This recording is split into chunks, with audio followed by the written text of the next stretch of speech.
going on, y'all? And we back. We back and we better. I bet y'all ain't know I could sing. Look, that's not important. We back with the What's Good With You Season 3 podcast. I'm Chef Beanz coming through with the mental cuisine. Y'all already know what's good. And this is I don't go by Niaqueen anymore. I'm Niaqueen LCSW. Talk heavy. I just want y'all to know. Credentials. I'm a licensed therapist now. License. So I need you to address me as such. So, Keith, when you put my name right there, put LCSW for this episode because... Flowers. You deserve it. Work hard. I'm just saying. We've been on break because I've been studying. We've been on break, but we haven't taken a break because things still go on. The show must go on. Let's just take the time to catch the people up to what we've been up to. I think you should go first because, like you said, it's no more just Nia Queen. It's Nia King with those credentials. Talk heavy. Let's LCSW, licensed clinical social worker. I am a licensed therapist. I will be opening up my private practice next year. So, some of y'all, I know some of y'all need help.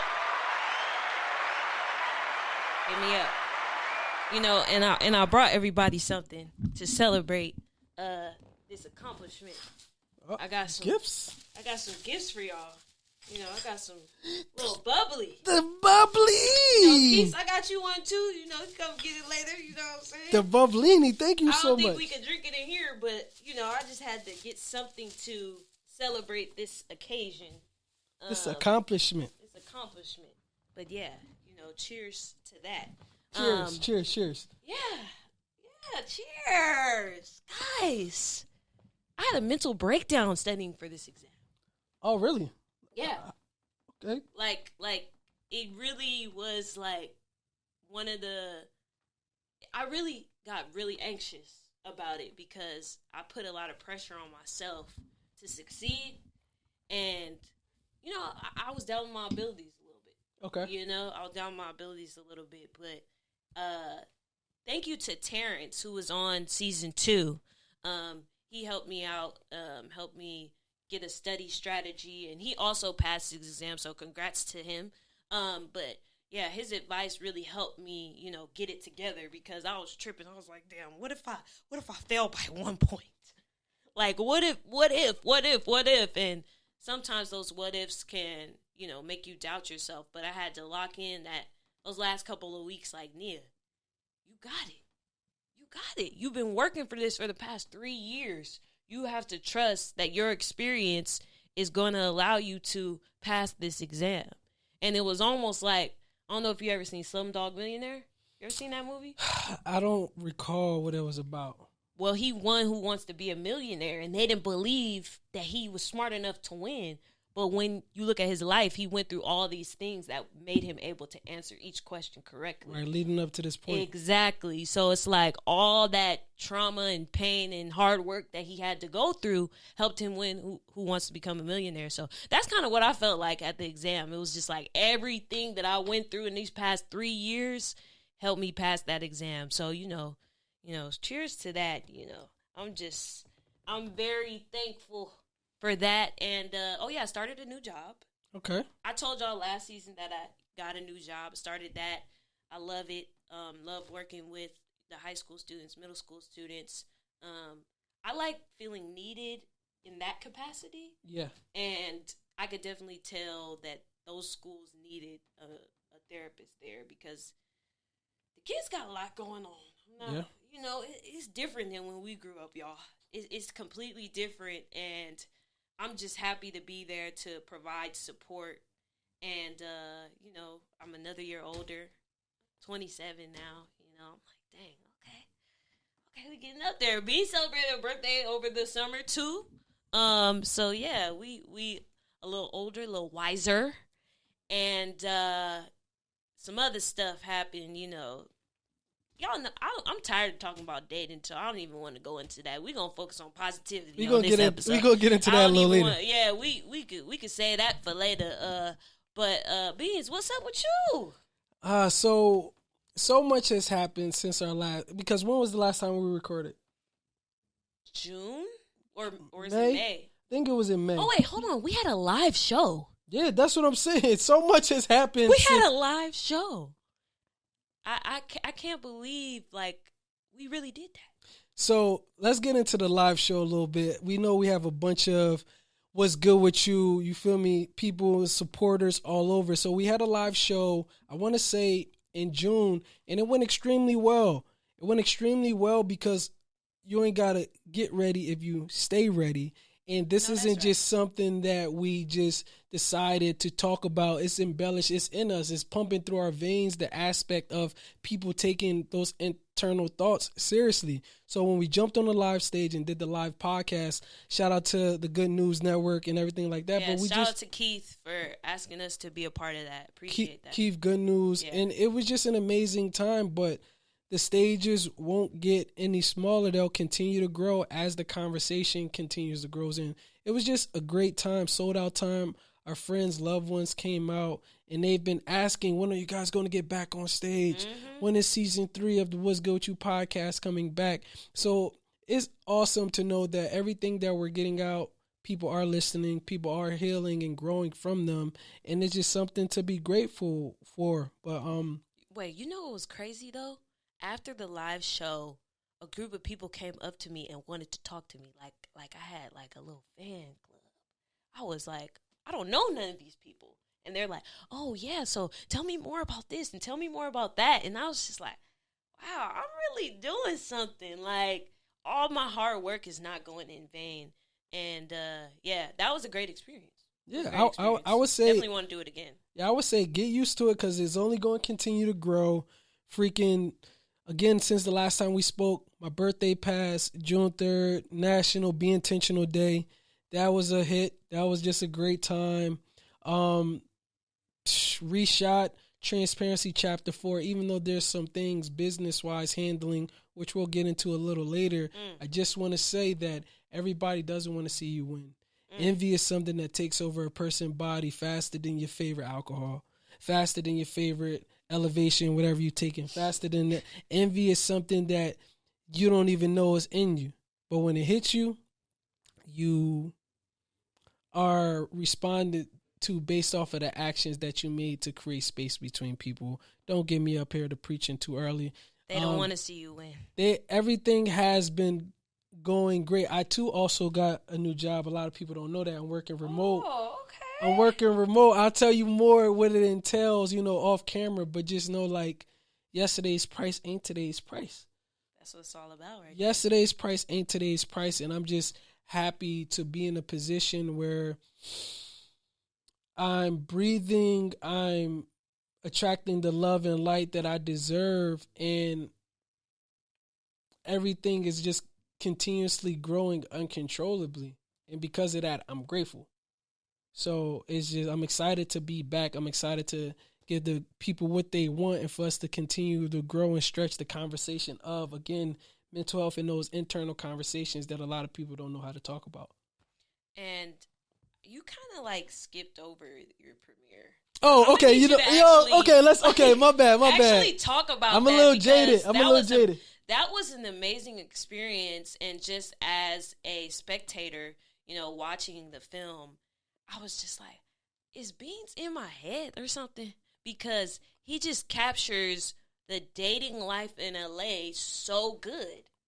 Like, so spot on. And I'm telling you, something had happened to me that weekend where I basically said a line that was in, I don't know what her name is, but she did great. But one of her monologues, I literally said something that she said in that monologue to one of my friends. And I was just like, yo, look. This is spot on. So, yes, I did skip over the screening. Transparency Chapter 4 screening happened on September 10th.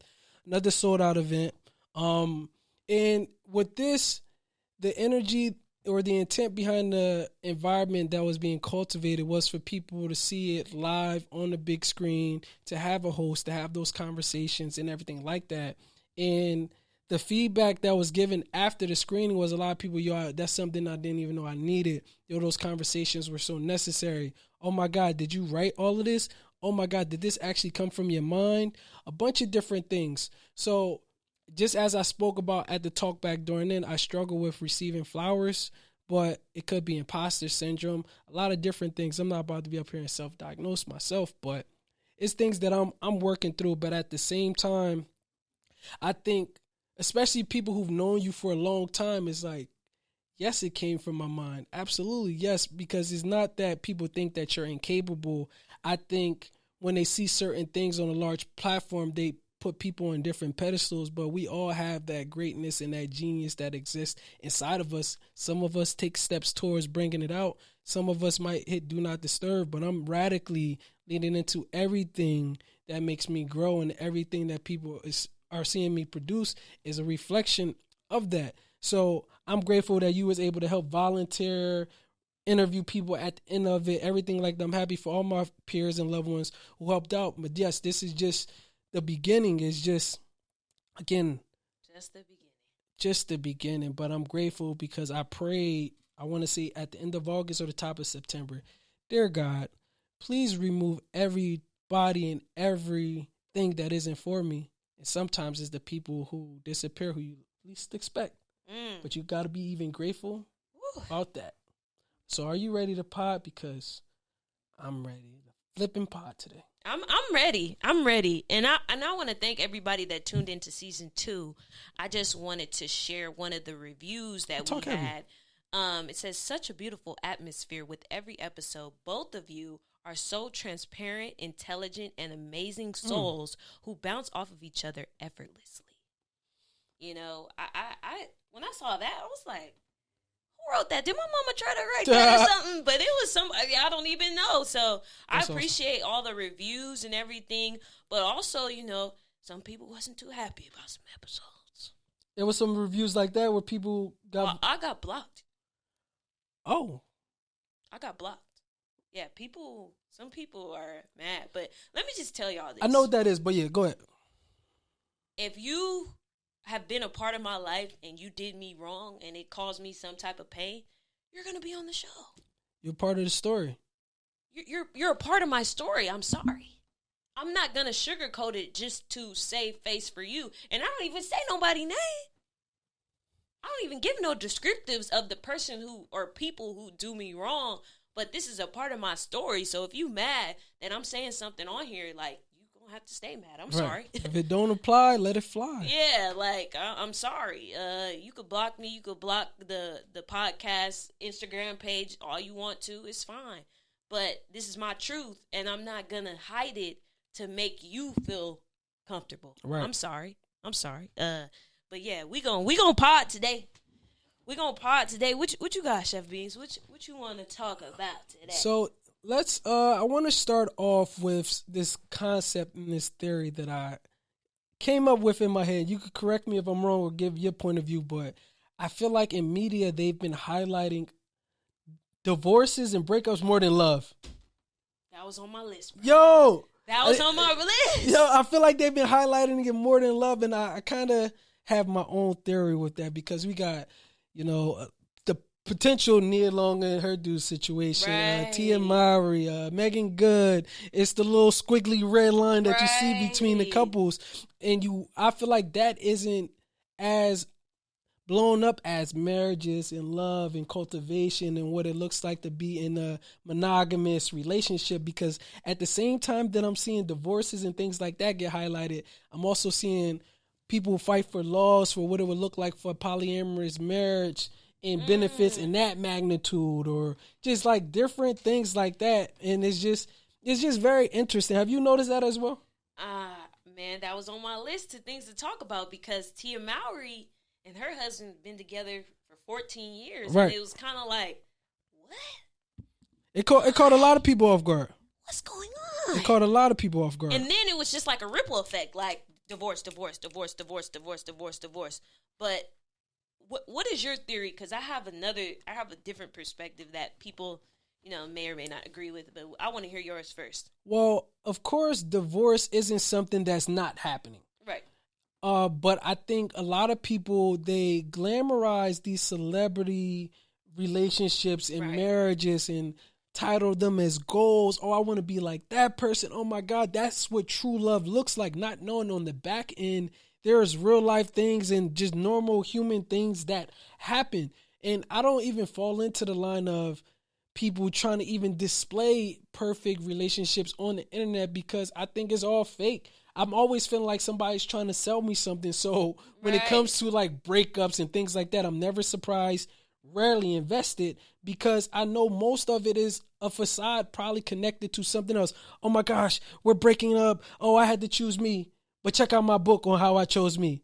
Oh my God, this is going on and this is happening. But now I have all these different photo shoots about what it looks like for femininity and being single and a bunch of different things. But that's my take on it. I think it's just like, of course, people have their algorithms. They're seeing what a lot of people respond to. Oh, y'all like breakup, divorce, trauma? Let's keep showing that. Right. That gets the most views, so that's what they're going to put on the Shade Room or whatever. That gets the most views. But I think on the other side of that is just a wake-up call for a lot of people. The same people who probably blocking our podcast probably shy away from freaking the aspect of what true love could look like and be cultivated in their lives. But at the same time, they'll rather feed into the demise of everything else that's going on.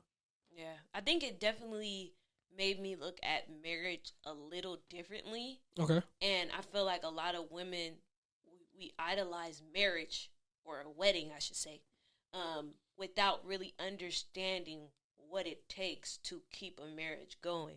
And my dad's a preacher, and he always tells me this, Reverend King, he's always like, if a man is not led by anything higher than himself, it's like, why would you expect him to not cheat or stay in the relationship? Because it's like, if you're just gonna, like, I don't want you to not cheat on me for me. Like, I want you to not cheat because morally you can't, you don't want to do that. You get what I'm saying?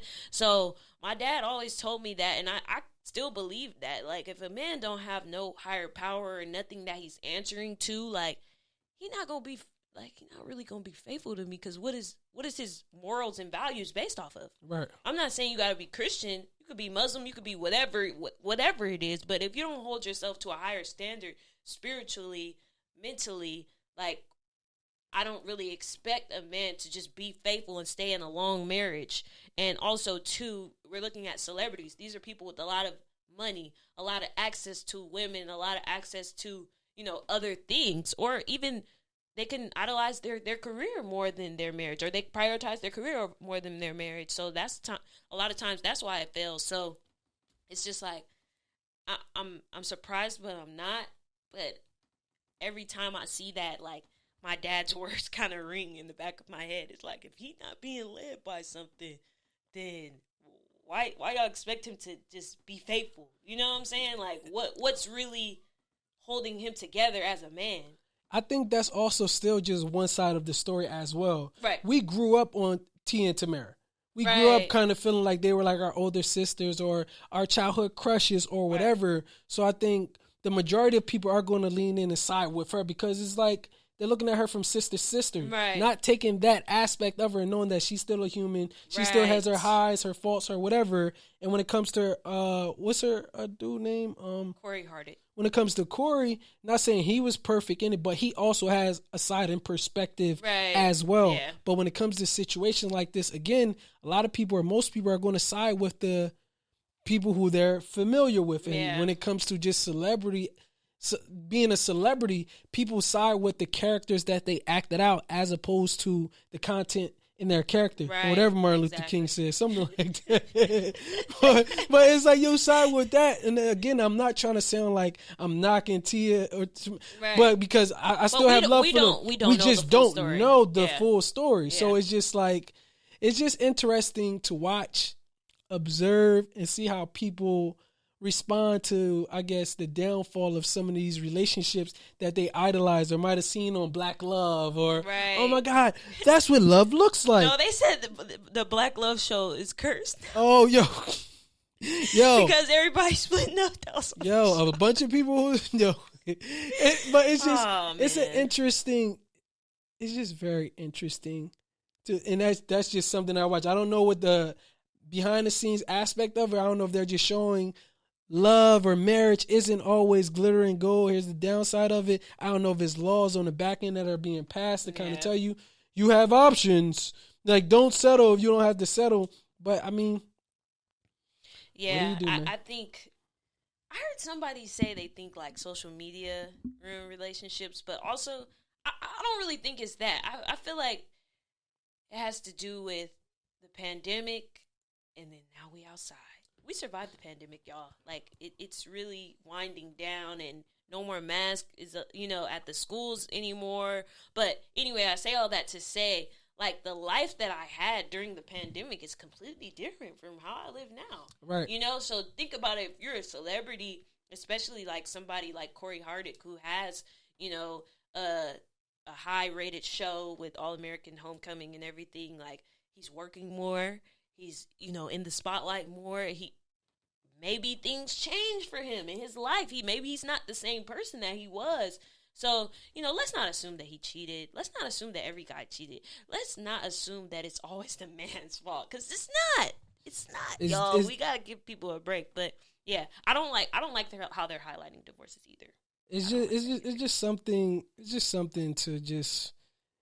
It's not unintentional. I don't feel like it's unintentional. I just feel like people, and I guess before we transition, it's just like people have to stop using external things as a reason to why they're responding to things in their personal lives. And what I mean by external things, you can't tell me that a post that you saw on Instagram is the reason why you don't trust men. Let's get to the first time when you felt like you couldn't trust someone before you even had a smartphone. You can't use social media as a reason to why you freaking got triggered by, not being able to be faithful, because you make your own decisions at the end of the day. Right. Social media might have gotten into people's psyches so they realize there's people all over the world. Maybe I got options, but at the end of the day, you still are responsible for the decisions that you make. And I think it's just that. Do not say, oh, social media is the fault. No, you lack accountability. That's the fault. What'd she say in your play?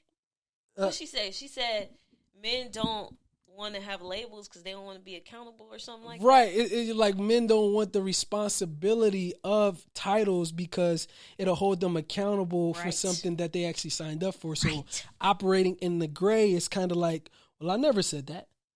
Well, I never agreed to that. Mm-hmm. And that's kind of like it's a slippery slope, and it goes both sides. It's not gender specific, it's not but gender specific. It's people like operating in that gray, operating in that ambiguity, because within that, it's like, how can you hold me accountable for something I never verbally signed up for? And that don't mean you off the hook, okay? Right. I don't like that. But anyway, what else is going on? The Jeffrey Dahmer series. Jeffrey Dahmer doc. I have so many thoughts. One, I don't understand why people are fascinated. Okay. Because I was infuriated watching that. Okay. Because I felt like... You watched the whole thing, right? Yeah, I watched the whole thing. And I was infuriated because most of his victims were black and gay.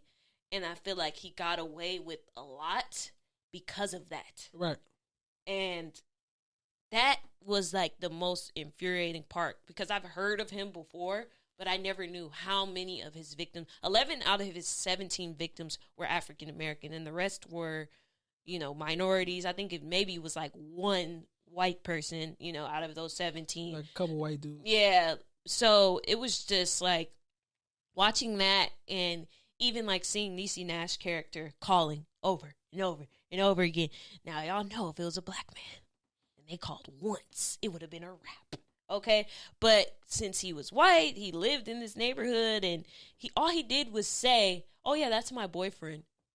Why is he out on the street naked? You know what I'm saying? Drunk, delirious, out of his mind. But that's your boyfriend, and y'all just gonna take the victim back to the perpetrator's house. That was just like, I was really watching that in disbelief. Like, this actually happened? Yeah. That's crazy. That's crazy. What did you think about the thing? Because, So I looked at the doc, and I think for starters, I was like, okay, he got arrested in 1991. I was born in 91. And maybe like a month after he was actually arrested, June 3rd, 91, whatever. But then I was just looking at it, I think also from the lens of just a black person, like, wow, this isn't just, LGQT plus privilege. This is also white privilege mixed in with that. This is also like privilege on a bunch of different levels. So there was a part of me that was disgusted looking at it, but not surprised. There was a part of me disgusted and hurt that Glenda, who played by Niecy Nash, kept calling, her daughters kept calling, and it was being dismissed. But that's also a reflection of how black women are treated in America, which we'll talk more about in the next, because I'm going to segue into that. Okay. It was a bunch of different things, but I'm not going to lie and act like I didn't go down a rabbit hole after watching it. I was like, I need to see the actual footage from the trial. I need this just to try to like get a bigger like grasp on it. Mm-hmm. And to me, we're a mental health podcast, so we could get into like the mental aspect, psyche of, you know, abandonment, the psyche of watching parents and how we idolize, and that's usually the direction we want to go when we're growing up because we're so impressionable. But it did get to a point when he was an independent thinker. Yeah. He actually like made those choices. Right. He preyed on the people who he knew wouldn't, you know, ruffle the feathers of the officers and things like that. But I mean, at the end of the day, again, like disgusted, but not surprised. And I just feel like it hasn't slowed down. It's just put on a different hat. Back in 1991 or whenever he went on his terror, there weren't as many there weren't smartphones. Right, there weren't things where you could easily track people. So he found a loophole to be able to still take advantage of that until his demise. I feel like what that looks like in 2022, if we're being honest and transparent, how do I say this? I feel like it just has so many different hats, and we see it shown on social media. Mm-hmm. We see privilege being shown whenever you see an officer gently putting on cuffs on a white criminal, but when it comes to someone who they label just being argumentative, they might be slamming them against a car. Right, they slammed down a black pregnant woman. Yes. Yeah, and she didn't really do anything, and she's pregnant. Like, I get what you're saying. It's the mistreatment of African Americans in the justice system. Yes. It still exists. Yes. Yeah, it still exists. And there's still a double standard to, you know, a black person not doing anything wrong and literally a white murderer who is, you know, cuffed. He's able to be cuffed and placed into a police car versus shot down. So, yeah, that still exists. It was, you know what was highlighted? I'm sorry, I didn't mean to cut you off. Go ahead. But what was highlighted was the institutionalized grace that a lot of white people get, and white LGBTQ plus people. It's like grace. LGBTQ plus. Yes. Sorry, I don't want to mess that up. Yeah, I'm not trying to mess it up. It's definitely not trying to like play all out. But it's the grace that would just continues, the grace and the benefit of the doubt that we're not always warranted, if ever. Grace, benefit of the doubt. People have gotten arrested for less. Right. Literally. People have gotten their car stripped for less. So it was a smack in the face, but at the same time, it was just like, it was, I guess a lot of wounds from the victims and the victims' families apparently were reignited. Yeah. But it's just, it's just like this. Here is where we are. Mad about that. And honestly, as far as like the mental health side, I get what you're saying, because there was a part in the series where he said, like, I knew I was wrong. Right. That's why he confessed to everything. Yeah. Because he knew he was wrong, but like you said, he made a decision. But I also, because, you know, I'm a child therapist, them parents did not do a good job in raising him. Nor did they take accountability. And they did not take accountability. And I think that guilt even is shown in the series. And his mom tried to commit suicide. You know, so it's like she knew she contributed to what he became. She may not have been the sole cause, which the parents are never the sole cause of their child turning into something, but they definitely, you know, ignored a lot. And the dad said that, like, he didn't want to know. He saw the signs, but he didn't want to know, so he stopped himself from digging deeper, asking more questions. So just pay attention to how y'all are raising y'all children, and if y'all notice something, don't just not ask about it because you don't want to know the answer. You gotta investigate that. You gotta be there for your child, and yeah, that part, you know, I'm always gonna advocate for the children. Right. But yeah, that had something to do with it too. And what's really weird is people dressing up like him for Halloween. Oh yeah, really weird. And this isn't a knock on the actor who played Jeffrey Dahmer or Niecy Nash, or this isn't a knock on them at all. But right. people, sheep I think is a lot of sheep just being a follower, but also attention-seeking behavior. Right. I know I'm going to ruffle feathers if I wear this. Right, I know exactly. I'm going to be like, oh, you actually really look like him. But it's right. And he's not a character. This was a real person who killed real people. It's not funny to dress up like that. Like, it's not amusing It's to not me. fictional. I think it's really weird, actually. And I saw a TikToker who's I guess he's trying to prank his parents by acting like Jeffrey Dahmer and filming it and creeping his mom out. And I'm like, what the hell? People are weird. I'm sorry, Mom and Dad, but what the hell are y'all doing? People are weird. That's weird to me. That's weird. Why are y'all doing that? Like that's very weird.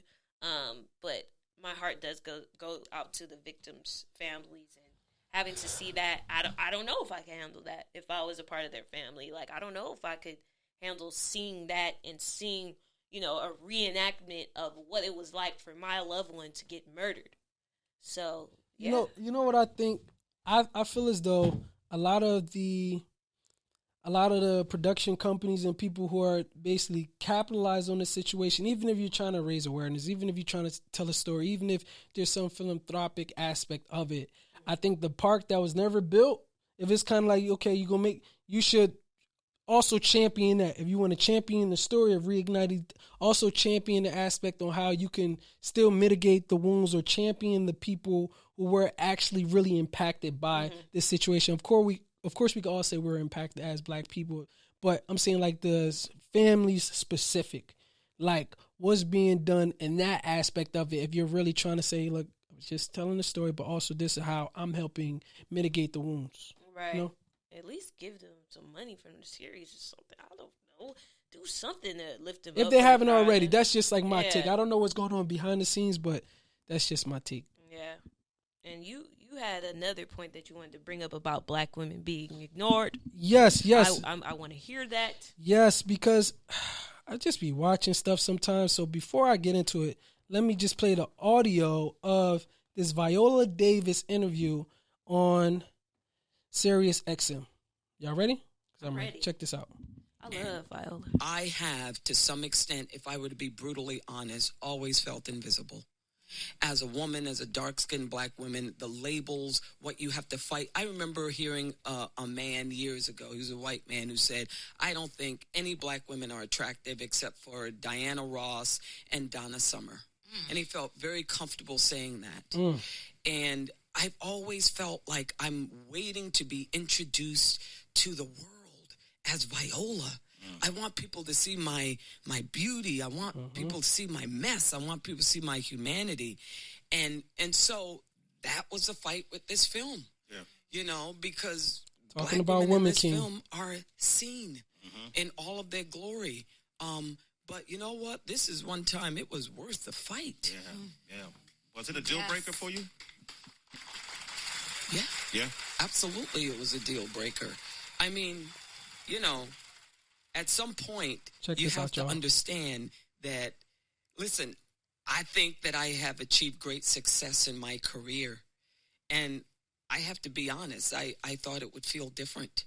I thought I would be absolutely fulfilled. Instead, I felt exhausted. You're still fighting for, I'm good. But you're still fighting for pay. You're still fighting for those scripts that really are going to show your talent. You're still fighting, and you're still sort of feeling like disillusioned with everything until you realize success is not the cap. It's significance. That's the last cap. So she went off, and I love me some Viola Davis. Let's just give her and the cast of Woman King some flowers real quick. But I want to highlight on the point that she said, success is not the cap, it's significance. And to me, like, that spoke volumes, because it's about legacy. It's about the freaking dog whistling or the yelling that you're doing for the generations to come, and how you felt liberated on this earth. And I think the reason why I wanted to speak about how black women are treated, especially in the industry, because I'm also in the industry, is because I feel as though I have a responsibility of the stories that I tell and how I showcase black women, because that intention isn't always put into effect. Right. Here you go. Viola Davis and her husband, their production company, they did what they needed to do for Woman King to get on wheels. And she spoke about how it was so many tug of wars from how their hair is going to look, and how can we have this film without having some type of like white hero or white woman hero and different things like that. And it's like, nah, we going to get it done. It's going to be raw. It's going to be transparent. But at the end of the day, it's our story. So how do we make sure that we still funding and getting the budgets for our story? I think there's just so much responsibility placed into that. But Woman King I really appreciated it because it felt real to me. It felt honest. Like you were able to, some people say, well, I feel like they're bashing black women femininity, and they're not trying to say black women can be feminine, or they have to choose between, being strong or being, feminine and being a housewife or different things like that. But to me, it spoke volumes because it basically shown how black women still get shit done in the most transparent form. And a lot of times, like, flowers aren't always we always get it done. You know what I'm saying? Okay. It's just that aspect. But yeah, I just had to kind of get that off my chest. Like, watching it. I feel bad that I haven't seen Woman King. No, look, check it out whenever you get the chance. But yeah, I do want to see it. And I catched her interview on The Breakfast Club when they were talking about how it took 7 years to get the movie made, and all the things, all the hoops they had to go through and jump through to get it made. But I think that, yeah, I mean, it's hard. It's hard. Just even if you look at just black movies, like the history of black movies and the leading ladies, and it's normally not a dark-skinned woman that's the leading lady. Like maybe brown, maybe we got some Angela Bassett's or, Sinai, but it was like the chocolate women as the main character or the leading lady who finds love. It's almost like, too, what I noticed in some movies is like the dark-skinned woman goes through the trauma, has the hard life, has the rough life and all this. Like, why can't she just have a peaceful life? Why can't she just have, and that's why I appreciate kind of Insecure, because it was just like, yeah, this is our life doesn't have to be super trauma filled and people getting raped and all this other stuff. We could have fun and we could live regular lives as regular black women. So I appreciate that.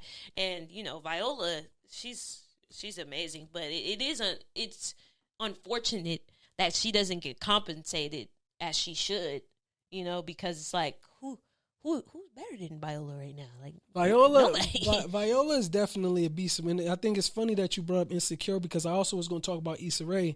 Right now, I've seen tweets about Issa Rae speaking out on this actor. I can't think of his name, but just speaking about how women sometimes get swept under the rug when it comes to sometimes just men or whatever, white men doing certain things, and she was just championing that. And I bring it up because I watched the Dahmer doc and I think about Glenda Davis. I'm listening to Viola Davis and just being like, and hearing her and hearing Issa Rae, I just feel like it's a bunch of, I don't even want to misinterpret it or mislabel it as cries, a bunch of just like overt callings of this is what's actually going on. But there's like tears when it comes to black women voices at times. Sometimes it could be, okay, white female, black male, black, or whatever. There might be a bunch of things in between that, but it just seems like on one breath, I'm happy because it just feels like black women have always been championing themselves and championing others. This is how we feel. Right. But I feel like a woman like Woman King opened up a lot more doors than people are really acknowledging right now. And I think the moment of me even wanting to talk about this topic or this ongoing conversation is out of just like appreciation. Like, we see you, we see it, we hear it, and there's going to also require support on all levels for that level of just conversation to continue and for change to actually happen. Right.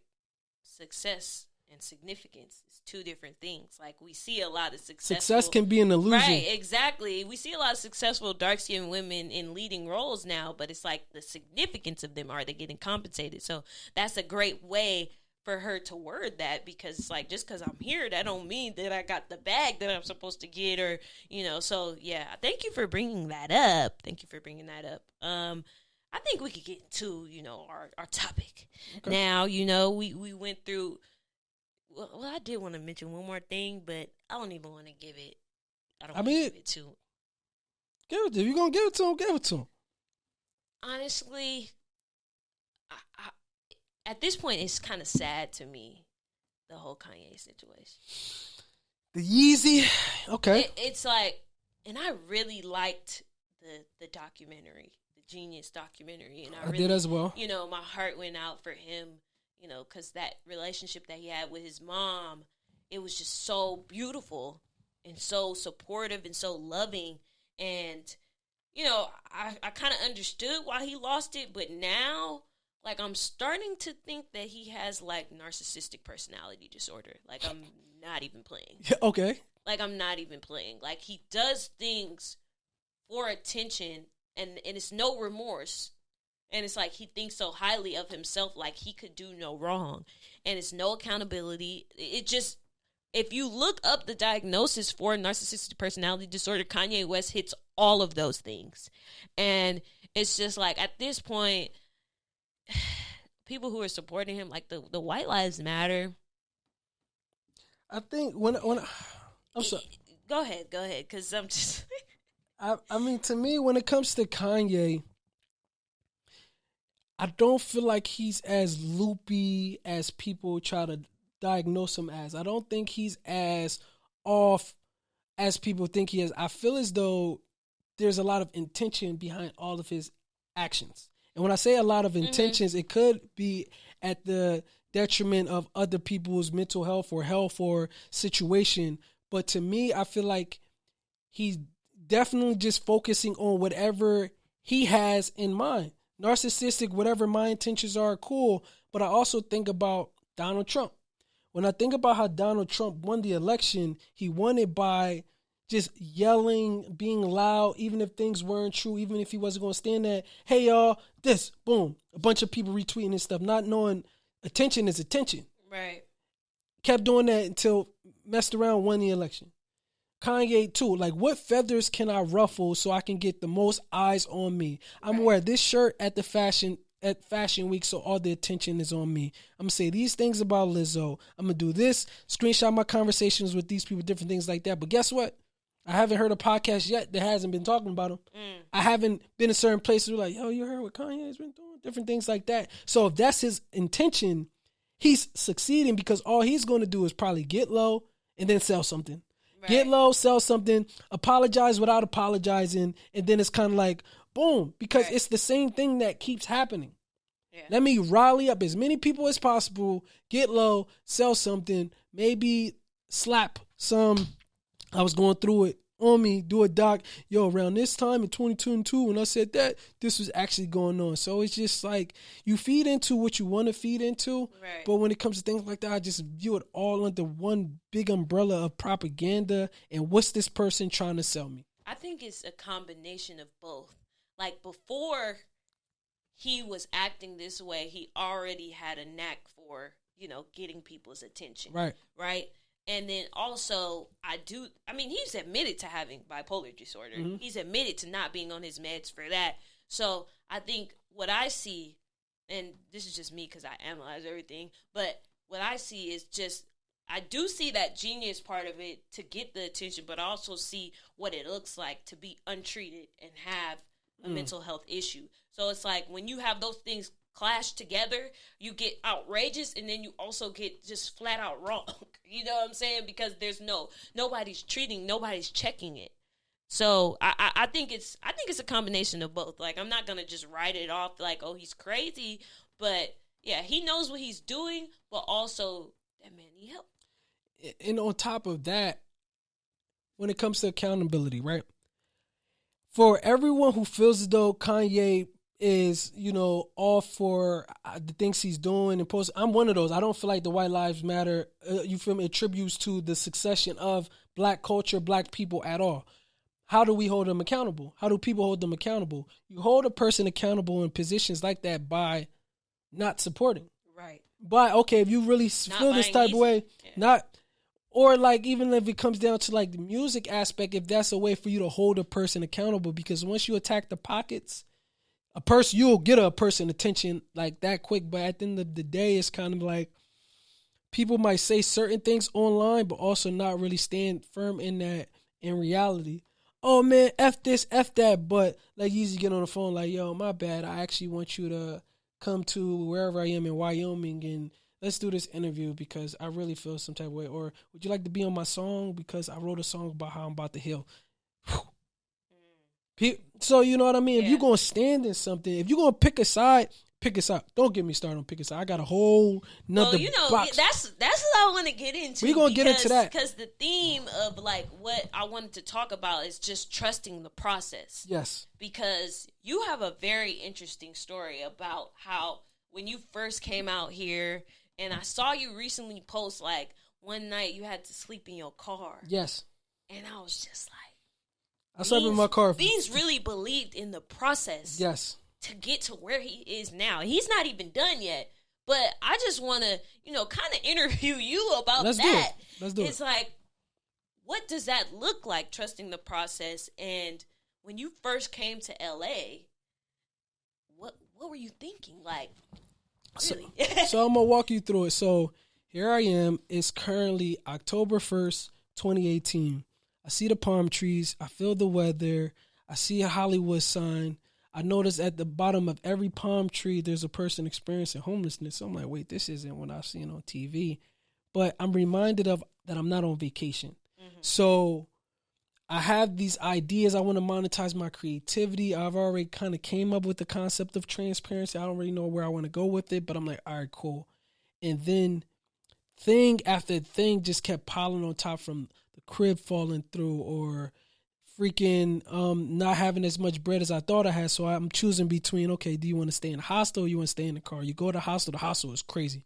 No, my car is way better conditions than this. And then you fail yourself forward. It's like I never felt like I had it all figured out, but autonomy was the goal, to live a life where I feel as though my thoughts have created this living for me. So within that, you run into personality differences. You run into people who don't necessarily want to see you win because your success triggers the insecurities in them. You run into all these different things. People who say, yo, I'm always going to be by your side, but they're watching you grow, and again, it ignites envy inside of them. You run into all these different things, and then people start freaking coexisting because they're trauma bonding. It's so many different things that happen, but you just got to take a step back, look at it, and keep it going. So I know I say you got to keep going and different things like that. It might sound redundant at that, but at the end of the day, I knew my objective of autonomy, my objective of leaving clues for generations to come. Like, look, I didn't have it all figured out, but I just kept finding ways to figure it out, and it always worked out the way it was supposed to. Now that I look back, that's how Beanz got here in the seat today. 3 sold out, 4 sold out shows, multiple seasons later, freaking wrote books, all these different things. Successful co-host on the podcast came from me believing in myself, learning lessons, not being afraid to speak up for myself. And honestly, I'm going through this now, believing people when they pick a side. When I say by pick a side, everybody ain't for you. And it takes certain situations for you to just kind of be like, okay, bet.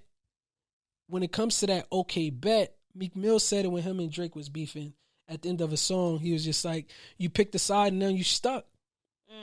And it's like, this isn't going to slow down at all, but I'm grateful because, again, I pray, like, dear God, please remove everybody and everything that's not for me. When you say prayers like that, you got to be prepared for what comes with that. Right. Even if it is your childhood bestie. Even if it is like, dang, like, yo, we've been doing business for so long.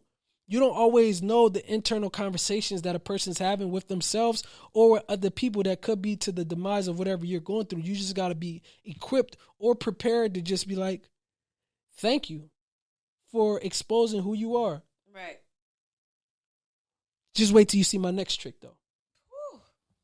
And we gotta stop holding on to people or things just because we known them for a long time, or just because, oh no, that's a homie, or we make excuses for people all the time because we care about them so much. But like Beanz just said, when you say a prayer, remove the people out of my life who, are against me, or whatever you have said, it's like sometimes it be the closest people to you. Right. And you gotta know that what's for me won't miss me. Right. It won't. It never will. I'm just super grateful. I'm super grateful for transparency. Not just like my project, but like the concept of it. Because when it comes to people, how they operate without clarity, all one can do is assume. Mm-hmm. So within that, like, I'm so grateful for the transparent conversations that I'm able to have. A lot of people avoid confrontation or avoid communication. Mm-hmm. I don't. I kind of reveal who I am up front. That can be intimidating to some people. But within that, I feel like the best way to operate is without a mask on. So, the people know what they're getting, but also so you can really see them at their core. Right. It's kind of like, you can't be fake around me. You could be fake around other people being fake, but you feel low-key like under a microscope when you're around, because I'm like, you don't have to do that. Right. I don't care who your grandfather or your godfather is. I don't care about none of that.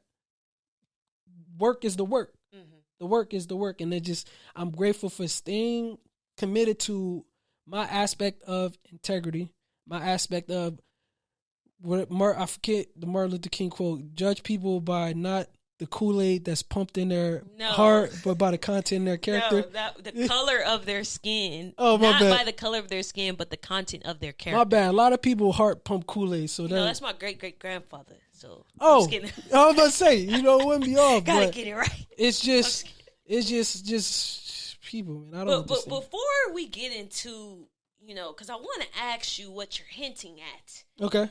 But we gonna save that for Patreon. We're gonna save that for Patreon. If you want the real If you want the real deal, exactly what I'm talking about, we got Patreon now, y'all. Yes.